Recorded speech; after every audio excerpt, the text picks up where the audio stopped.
और जब हमको वार्ता के लिए बुलाया गया तो हम लोग वार्ता के लिए गए थे। हमारी वार्ता डीजी महोदय से हुई है, जो इस समय श्री विजय किरण आनंद जी महानिदेशक स्कूल शिक्षा है, और उन्होंने गंभीरता से सुना भी है और कुछ हमारी पहले से हम लोगों ने बातचीत किया है, चल भी रही है। तो उन्होंने आश्वस्त किया कि मानदेय वृद्धि और जो मूल विद्यालय वापसी है आपका महिलाओं का प्रकरण है, इस पर हम गंभीर हैं, बहुत जल्द व्यवस्था बनाएंगे।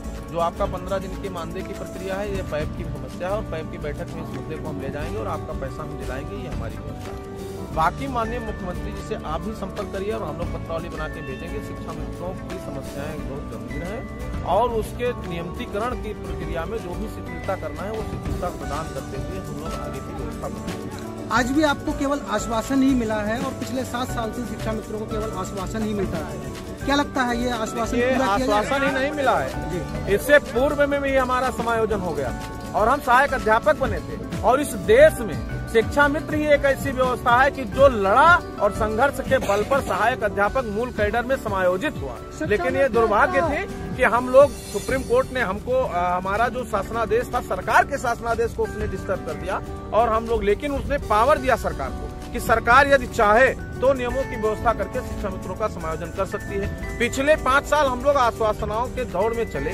कई बार माननीय मुख्यमंत्री से बात हुई, उन्होंने कहा कि आप लोग जाइए पठन पाठन करिए और मैं व्यवस्था कर रहा हूँ।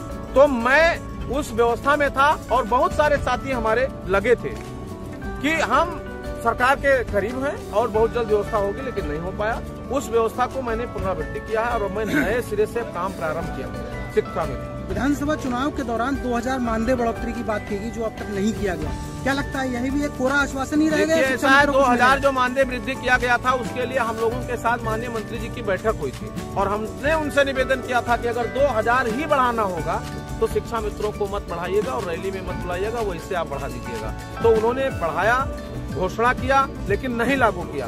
तो जिस कारण से नहीं लागू किया उसी कारण को के निवारण के लिए ही तो एक दिवसीय ये सम्मान बचाओ रैली लगाया गया था। और धीरे धीरे जो समन्वय सरकार से स्थापित हो जाएगा तो 2000 के हमारा 10,000 बढ़ेगा, 20,000 बढ़ेगा। हम उस दिशा में काम कर रहे हैं, 2000 के लिए काम नहीं कर रहे। अगली कोई रणनीति है आपकी? अगली रणनीति है और वो सब आप लोगों से बताया जाएगा। अब ये कार्यक्रम निरंतर चलेगा, रुकेगा नहीं। ये कभी अधिवेशन में तब्दील होगा, कभी वार्ता में तब्दील होगा, कभी रैली में तब्दील होगा, कभी सम्मान समारोह में होगा, कभी संघर्ष में होगा। अब ये अनुरोध चलता रहेगा तब तक जब तक शिक्षा मित्रों की समस्याओं का निदान नहीं हो जाएगा। धन्यवाद।